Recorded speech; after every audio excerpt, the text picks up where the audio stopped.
Hi, and welcome to the 2019 Bene Mudra Summit. I'm Thomas Dunleavy from Declare Coaching, and I'm a personal development coach specializing in life fulfillment and affirmative thought. Today we're here to talk about one of my favorite topics, affirmations, a topic that many of us may already be familiar with, and yet at the same time, there are a lot of misconceptions out there about what affirmations really are, what they do, what they don't do, and also the role that our thinking, our perceptions, and our beliefs play in the reality that we live each day. So we're going to begin to unpack some of that today, and I'll share some really simple tools on how you can begin to use affirmations right now, whether to improve the way you view yourself, how you're approaching life, the way you're engaging in meaningful relationships with other people, or even just as a way to slow down and become more present in this amazing gift that we call life. So I invite you to stay open, allow yourself to have fun, and just be receptive to taking away some new ideas. Let's start with how I would invite you to start everything that you approach, whether it's beginning a new project or beginning a new day. Set an intention. Make it unique to you. What do you want to walk out of this talk having learned? How do you want to experience it? Do you want to experience it with an open mind, with suspicion and skepticism? Those are choices too, with likely results to follow. But whatever it is you choose, be clear about what it is you want, or you'll default into anything. It's like I always say, if you don't know where you're going, you'll end up anywhere, or even worse, nowhere at all. So, what is it that you would like to learn today? How do you feel called to grow? Take a moment, take a breath, and take this opportunity to set your intention. So, why was I invited to participate in the summit? Well, I've been in professional service supporting people just like you to intentionally create their lives for over 10 years. And in that time, I've seen a lot, as I'm sure you can imagine. I've seen what works, and I've also seen a whole lot of what doesn't work for us. And this is regardless of race, gender identity, financial resources, age. I have a master's degree in specializing in mental health and wellness. I've been studying spiritual teachings from diverse religious traditions for over 20 years, and I draw from the most contemporary evidence-based techniques in my practice with my clients, who are pretty diverse. My clients, I've ranged anywhere from working with people who are experiencing homelessness in Skid Row, all the way to people who have more money than they know what to do with. And through all of this, I've seen a crystal clear pattern, which is nothing that you do outside of yourself is going to last, have meaning, or give you what it is you're looking for truly at your core, without the ability to view yourself and life in a balanced, accurate, or constructive way. Now, this isn't just based on my 10 years of practical experience, and this topic certainly isn't anything new. We've seen it repeatedly, right? In the teachings of Jesus, Buddha, and all the major world religions. We've seen it studied by Napoleon Hill and its impact on historic titans of industry like Henry Ford and the Vanderbilts. It's the core thought, the core of the New Thought movement, and of course the teachings of Louise Hay, my personal inspiration and bridge to affirmative thought. Celebrities have talked about it, right? Oprah, Jim Carrey, they've talked about it, and of course the commercial success of The Secret in the 90s. So this stuff isn't anything new. And the research backs it up. There are literally hundreds and hundreds of empirically and scientifically supported studies that prove how we view a situation not only impacts how well we function in life, it also impacts if we function in life. These are techniques used by mental health professionals, medical professionals, to intervene with people who have major depression, mania, suicidal thoughts. So this isn't your hokey, you can do it, riding up a unicorn on a rainbow stuff we're talking about here. No. This is a matter of life. And that's the work that I do with my clients. So why? Why are we so mindful and focused on our thoughts, our perceptions, and our beliefs? Because in short, they create the reality that you have. Research and practical life experience proves that the way that we view a situation will influence how we feel about it and our resulting actions connected to that thought. And doesn't that just make sense at a basic level? Like, our mind is where we assess situations, right? It's where we analyze, it's where we draw conclusions. So how can you take actions without knowing what you're doing on some level? How can you feel something without some type of stimulus sparking that feeling? It's because of this magnitude that we need to prioritize the necessity and imperative importance of tending to our thoughts so they create what it is we want to experience. Let's break this down into a practical way, okay? Let's say I'm going to the gym and there's a guy there with big muscles working out, okay? This is the situation. It's a neutral situation, but what makes it no longer neutral is how I color it, aka how I'm perceiving the situation. So, let's say I color it by thinking, oh, I don't have guns like he does. And then perhaps I begin to spiral and engage in a whole onslaught of unhelpful thinking styles. Like I might say, oh, if only I were more disciplined, then I'd look like him. But I'm not. I'm fat. I'm ugly. I'm a disappointment. I've let myself go. I'm no good. What's the point of being here? Can anyone relate to this pattern of thinking, of catastrophizing, of fortune telling, spiraling, making assumptions? Yeah, so too many of us. So what's likely to happen after coloring the situation in that way? I'm likely to have a very self-conscious, insecure, depressing, and unrewarding workout. If I even say the gym at all, right? What I say to myself then becomes true. It becomes my reality because of the thoughts that I'm creating. I told myself that I'm a disappointment, so I'll continue to put myself in situations where I'll be disappointed. I'll set incredibly high standards for myself and set myself up to fail just so I can fulfill what I set out to do on a subconscious level, to be disappointed. I tell myself I'm fat, so as a result, I'll eat foods and pursue activities that support that belief. I won't work out. I'll choose high-calorie options, even when healthy options are available. I'll surround myself with people who support this lifestyle, who can relate to this type of this defeatist self-talk in some area of their life. Maybe with your money, right? With your finances. You might say, oh, I'll never get out of this debt. I'm horrible with money. There's never enough money anyway. I should be punished for the reckless way that I've spent money in the past. So guess what? If that's what you think, then that's what you create. You won't get out of debt because you told yourself you won't. It's that simple. You tell yourself that you're horrible with money, so you act in ways that support that. You might gamble. Right? You might gamble beyond your means. You might spend unnecessarily. You might tell yourself that you should be punished. So as a result, you'll miss payments on your credit card, which will then raise your APR, the punishment. You may shoplift, which results in you being arrested, the punishment. Okay? Think about a time in your life when you're like, see, I knew that was going to happen. What were your thoughts leading up to that? Your thoughts create your reality. Now, I always approach the work that I do with my clients in a realistic way. So we also have to acknowledge that there are reasons that contribute to why these thinking and perceptual patterns have been created, right? How we've been conditioned by our environments, whether family, society, or spiritual communities, traumas that we might have survived in the past throughout our lives, biological predispositions and inherited thinking patterns that have unintentionally been passed down, like through intergenerational trauma, or reinforced systematically by governmental policies geared towards the intentional oppression of disenfranchised and underserved communities. So this is complex, and it requires a lot of time and focused action to shift, and at the same time, can begin to change with the simplicity of making a commitment to approaching life in a new, accurate, balanced, and supportive way. This is why affirmations are so much more than positive thinking.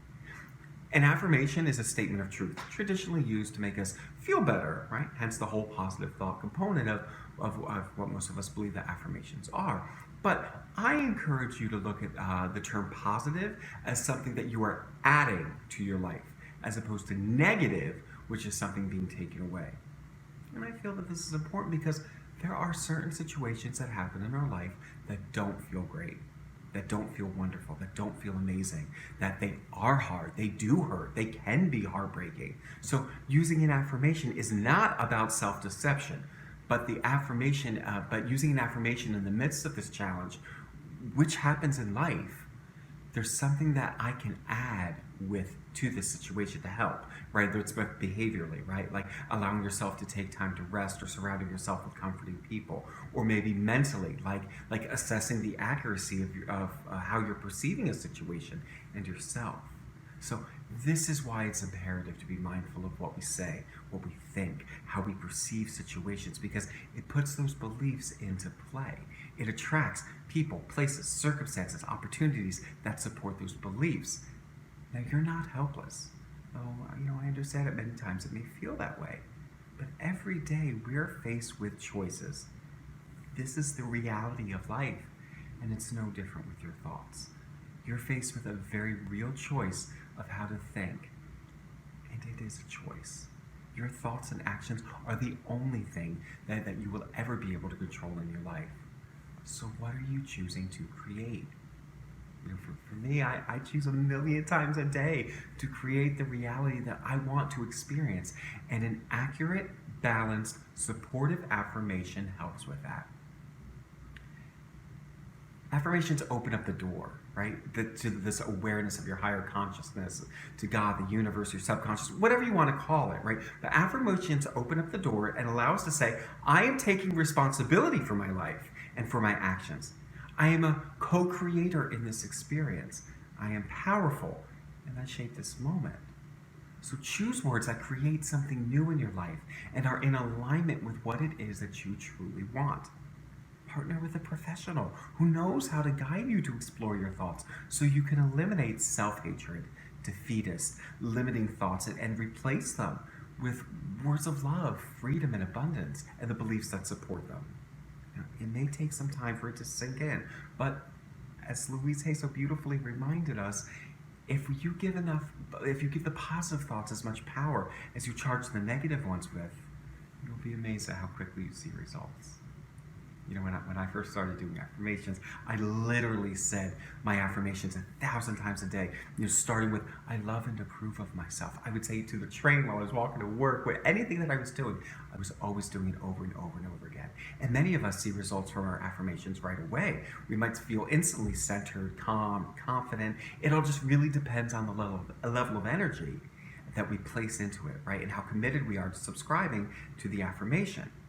And shifting your perspective is a fundamental way to rise above hardships and fears. And it helps you get out of your own way and into finding a solution. It's sort of like if you think about a Lamborghini, and if you fill that Lamborghini with garbage gas, well, you're going to have a garbage ride. Or worse, you're going to damage the operating system, the life force of the car. Or if you're like a champion racehorse that's tied to the stables, that horse isn't going to get very far with those limitations placed on him, right? So do yourself a favor. Fill yourself with premium. Do what you need to do. Untether yourself from those outdated, inaccurate perceptions and align with the truth that you can help yourself.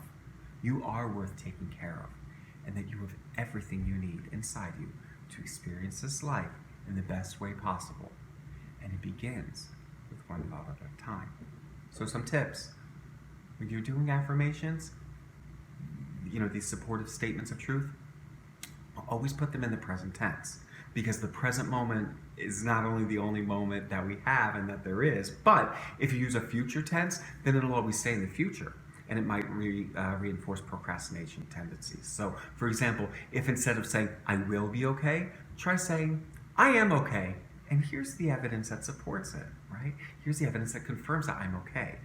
By putting the affirmation in the future, you're telling yourself that you want it later, not now.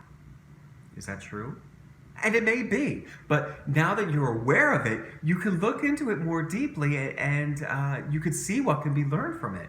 You can use your affirmations to open up doors to what it is you do want, aka focusing in on the positive, as opposed to what you don't. So you might say, instead of saying, I don't want to be sick anymore, you might say, I'm taking care of my health. So check in. How does the feeling tone change between the two? The first statement, I don't want to be sick anymore, may be true, but it speaks from a place of exhaustion, of lack, despondency, perhaps helplessness. And the second statement, I'm taking care of my health, well, it's more solution-oriented. It's focused on your strengths and supports what you are doing, as opposed to what you hope to do. Your focus also remains in the first one on sickness, and in the second example, the focus is on health. So this is an example of how hardships may be based in truth, and no amount of positive thinking can change it. You may have cancer, and for many of us, that can be terrifying and terminal. So to say, I don't want to be sick anymore, well, it may be true, but is it helpful? Is it realistic? Or would acceptance of the condition open us up to a more supportive approach, allowing for us to say, I'm taking care of my health. I'm doing what I can to enjoy every moment of my life, however long that may be. I'm spending time with those I love. I'm filling my mind, my body, and my spirit with only the best. I'm valuing this moment, and I value myself, and I commit to loving myself as completely as I'm able to right now, for however long that may be. That is enough. I am enough. And from this recognition of truth, I know that all is well, and I love myself. Same situation, two vastly different ways of approaching it. Now, let's say you're trying to create something material in your life, like money, right? Well, I suggest by focusing in on affirming the desired emotion you believe that what you have will bring into your life, right?